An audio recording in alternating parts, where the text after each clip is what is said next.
공부가 즐거워지는 시간 하이라이트 한자.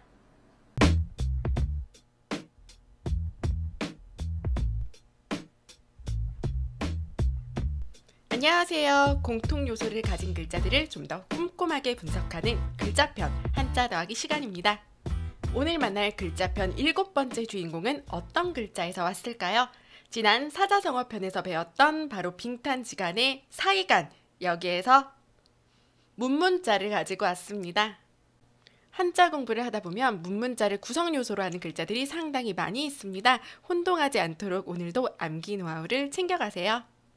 오늘의 글자들을 공개하겠습니다.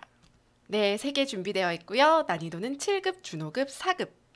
보시다시피 문문자의 위치는 모두 위쪽에 자리를 하고 있고요. 아래에 결합하고 있는 글자만 잘 파악하면 될 것으로 보입니다. 첫 번째 글자는 소리를 듣는 바로 들을 문자. 들을 문자를 기억하고 구별해내는 것은 굉장히 간단합니다. 바로 이 글자를 아시면 되죠. 어떤 글자인지 아시겠습니까? 바로 귀의 모습을 가지고 만들어진 바로 귀이라는 글자입니다. 어떻게 기억하면 되겠어요? 다른 공간에서 어떤 사람이 이야기를 합니다. 그런데 너무 듣고 싶은 것이죠. 문에다가 귀를 대고 잘 들으려고 하고 있는 그 모습을 상상하시면 돼요. 간단하죠? 그리고 한 글자를 더 기억해 주세요. 바로 그 글자는 물을 문이라는 글자입니다. 질문의 문인데요. 이 물을 문자는 들을 문자와 처음에 잘 구별해 두지 않으면 계속해서 혼동할 수 있는 글자입니다. 자꾸 한자를 공부할 때 대충 살펴보시고 찍어서 맞추려고 하시는 분들이 꽤 많습니다. 이렇게 체크 포인트를 꼭 기억하셔서 구분을 해주세요. 네, 들을 문자가 귀자, 귀로 들었다면 물을 문자는 말로써, 입으로 물어봐야겠죠? 그래서 구별하는 포인트는 바로 입구, 귀 자리가 입구로 바뀌었다라는 거, 물을문의 특징을 생각하면서 함께 기억해 주셨으면 좋겠습니다. 그럼 이제 예시 단어를 살펴보도록 할게요. 신문과 소문이 나왔습니다. 네, 신문의 시는 바로 새신자. 신문은 새로운 소식, 새로 들리는 이야기들을 전달하기 때문에 새로운 신자와 이렇게 들을 문자를 씁니다. 그리고 이랬다더라 저랬다더라 하는 바로 소문의 문자로도 쓰이는 들을 문인데요. 여기서 소자는 바로 바소자. 제가 수업을 하다 보면 바소자를 해석할 때 좀 구체적으로 풀고 싶어서 고생하시는 분들이 있는데요. 그러실 필요가 전혀 없습니다. 소문을 해석해보면 들리는 바 정도가 되겠죠. 그런데 여기에서 바라는 것은 앞서 말한 내용 그 자체예요. 그렇기 때문에 굳이 해석할 필요가 없고요. 것 정도로 보시면 될 것 같습니다. 들리는 것, 그것이 바로 소문. 네, 이렇게 보시면 돼요. 두 번째 글자로 넘어가 보도록 하겠습니다. 관계할 관 또는 빗장관이라고 하는 글자인데요. 양쪽 글자들에 비해서 형태가 조금 복잡해 보입니다. 그만큼 여러분들이 조금 더 신경 쓰셔야겠죠.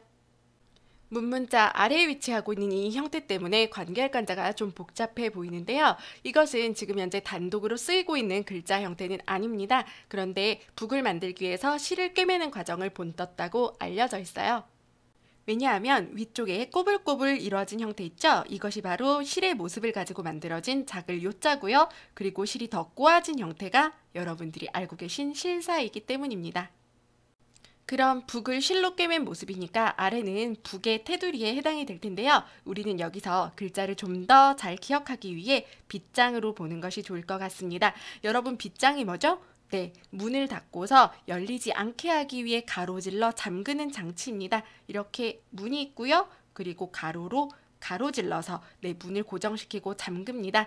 이렇게 지금 보시면 왼쪽의 아래 글자와 빗장의 모습이 상당히 닮아있죠. 그래서 빗장 관자, 이렇게 기억하시면 되겠어요.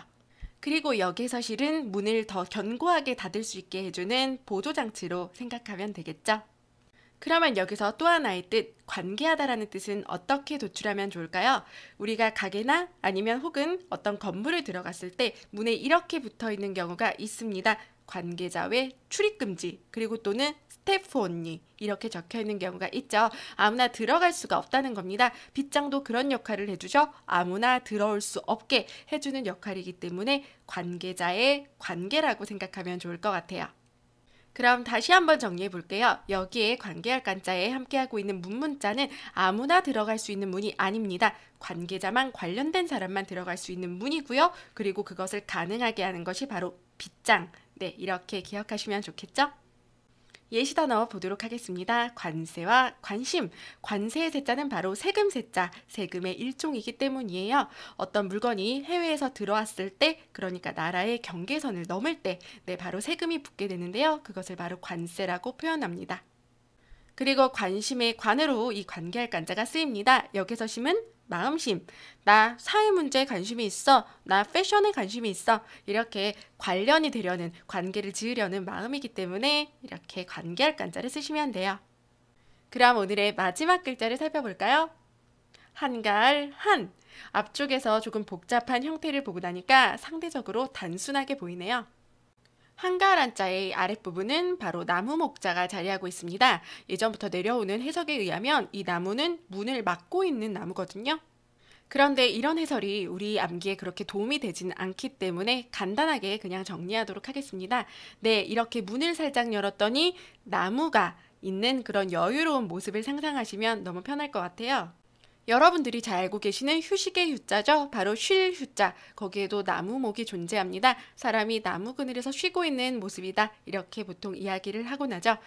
그래서 나무는 사람에게 휴식과 여러 가지 도움을 주는 그런 이미지이자 존재이기 때문에 여기서도 문을 열고 나무가 있는 자연의 아름다운 여유로운 한가한 풍경을 떠올리시면 되겠습니다. 예시 단어 보도록 하겠습니다. 한량과 농한기. 한량의 한은 보시다시피 한가할 한자와 량은 어질량자인데요.